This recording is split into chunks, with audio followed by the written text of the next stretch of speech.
Всем привет от команды ProSpeed Flying. Сегодня на горе довольно ветрено, поэтому мы наконец-то сделаем видеоурок о том, как паковать крыло компактно и как паковать крыло быстро на горе и потом удобно с ним перемещаться. Для начала мы выравниваем крыло по хорде. То есть для этого нужно размотать все, что закручено, вытащить в одну сторону немножко лоб, чтобы крыло растянулось от хвоста соплом. И кладем его на землю. Дальше нам нужно снять с себя систему. Это важный момент. Мы должны снимать систему так же, как потом ее будем надевать перед полетом. То есть я, когда приземлился, развернулся к крылу в положение обратного старта. Я снимаю систему, выхожу из свободных концов. Вот, и кладу таким вот образом. Потом, когда перед полетом следующим я буду готовиться, я достал крыло из мешка. И систему надеваю также. Я захожу между свободников, чтобы они потом не дали сальтуху или какие-то другие проблемы, перехлесты. Подготовив крыло, мы все стропы скидываем в центр, они потом там будут лежать.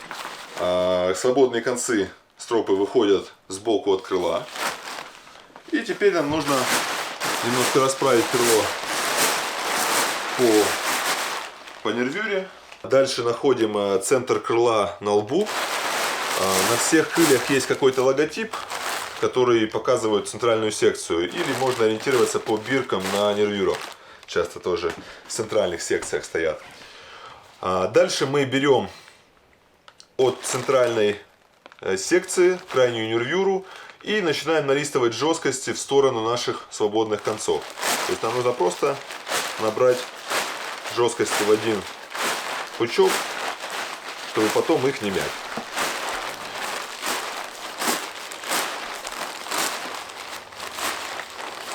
Вот, получилось у нас такой веер. Можно тряпку выкидывать наружу. Некоторые люди любят, чтобы она прям вот эти тряпочки выходили наружу, тогда как бы изгиб сохраняется, им легче наполняться. Но это все фигня.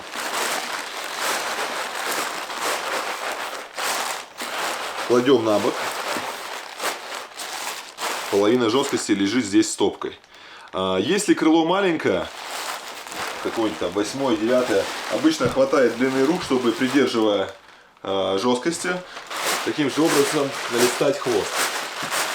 На хвосту также бывают черные центральные метки, где-то просто по рисунку это понятно. Нам нужно также налистать через один шов хвост. И стропы остаются внутри и потом не вываливаются. То есть вот мы налистываем наш хвост.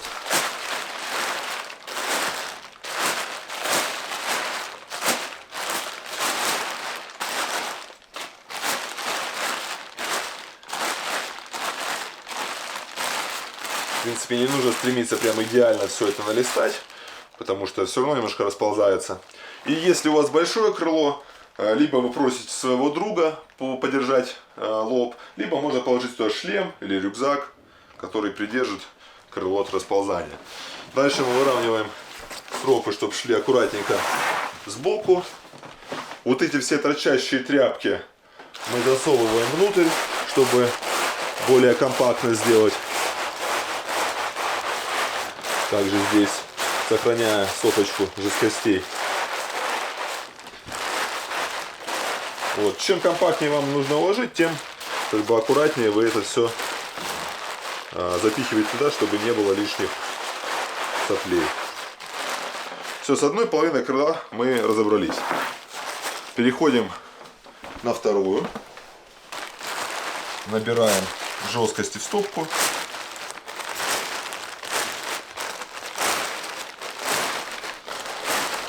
Все-таки их лучше сохранять не сгибая, так они дольше вам прослужат, будут держать нос открытым и облегчать наполнение крыла. Есть разные технологии, как это уложить. Мы пользуемся самым простым, просто нахлест накидываем вот сюда эти жесткости. Они прям идеально туда не лягут, особенно если секции маленькие, вот как на Рапидосе. А если какой-нибудь Spitfire там, то они пошире, они прямо нахлест целиком туда заходят. мы их здесь прижимаем рукой или каким-то тяжелым там шлемом, вещами. И опять переходим к нашему хвосту. Достаем вот эту секцию, которая идет первая с этой стороны. Как бы не обязательно, прямо обязательно четко ее. Можно следующую, чтобы получился нахлест. Накидываем поверх. И дальше каждую секцию по швам мы накладываем сверху.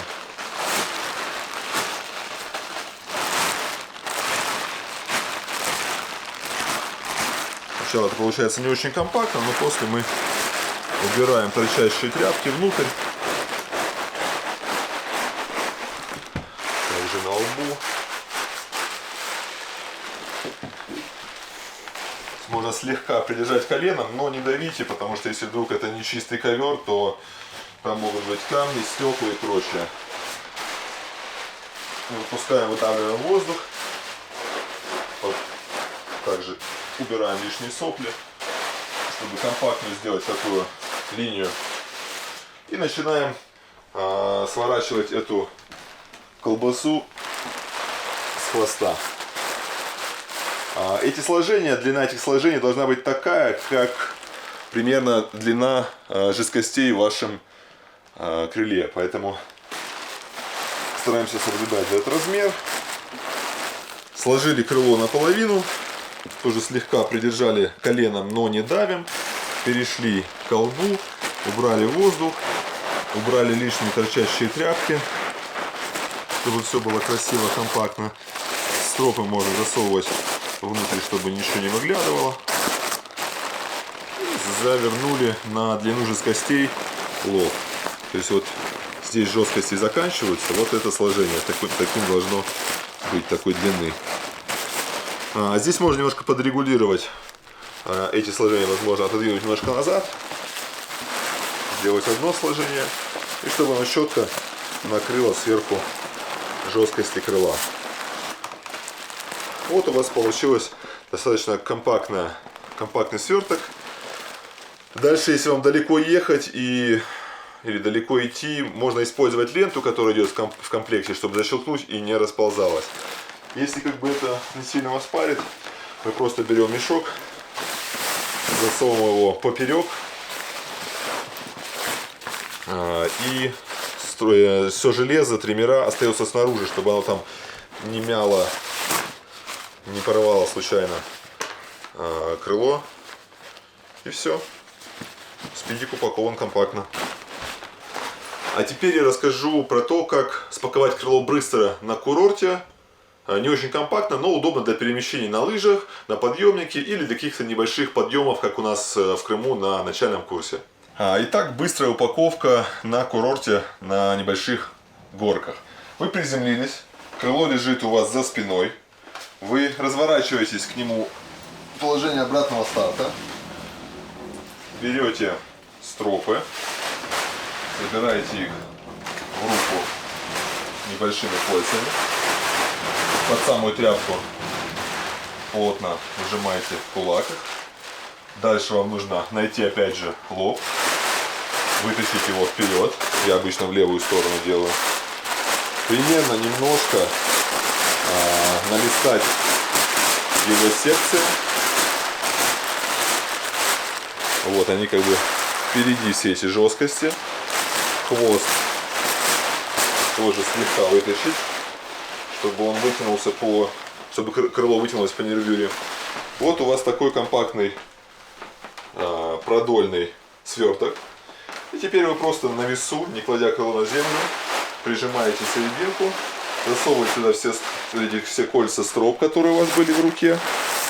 И отсюда более-менее в одной стопке с жесткостями зажимаете стропы и заворачиваете все это в такой брикетик, чтобы ничего не вылазило и потом не создавало вам перехлестов.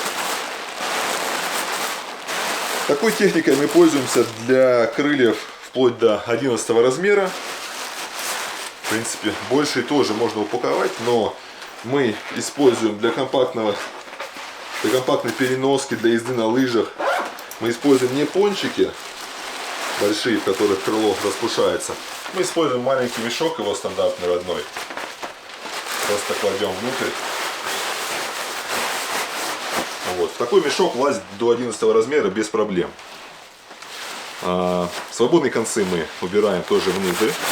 Смотрим аккуратно, чтобы они не заживали ткань.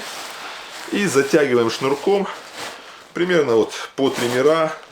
Там отрегулируйте, как вам будет удобнее. Возможно, кому-то захочется чуть повыше затянуть. И используем не зажим пластиковый, который обычно ломается, а просто завязываем узел. Вот. И теперь у вас такая петля, которая сама затягивает свободные концы в мешке и оставляет их в мешке. Нет проблем с тем, что в процессе ходьбы они вываливаются, начинают стропами цепляться за все. И этот сверточек мы подвешиваем как можно выше на свой плечевой обхват, на котором у вас есть стационарный карабинчик, который можно купить в любом аутдор магазине. Вот. Цепляем наверх.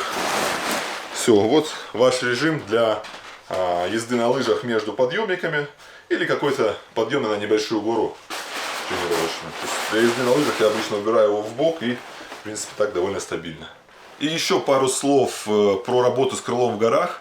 Всегда после слета протряхивайте его за хвост соплами вниз, чтобы из него зимой вывалился снег, летом всякие колючки, кусты, и вы не упаковали их внутрь мешка.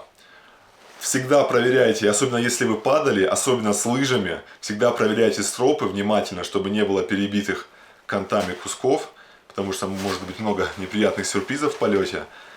По приходу домой крыло доставайте из мешка, кладите в место подальше от всяких печек и теплых полов, чтобы оно спокойно там не спеша просохло. И если вы храните крыло долго, пару месяцев не летаете, например, тогда тоже доставайте крыло из мешка. Можно положить в пончик в распущенном положении, и тогда оно будет служить вам долго и хорошо. Сегодня на этом все. Увидимся в горах. Пока.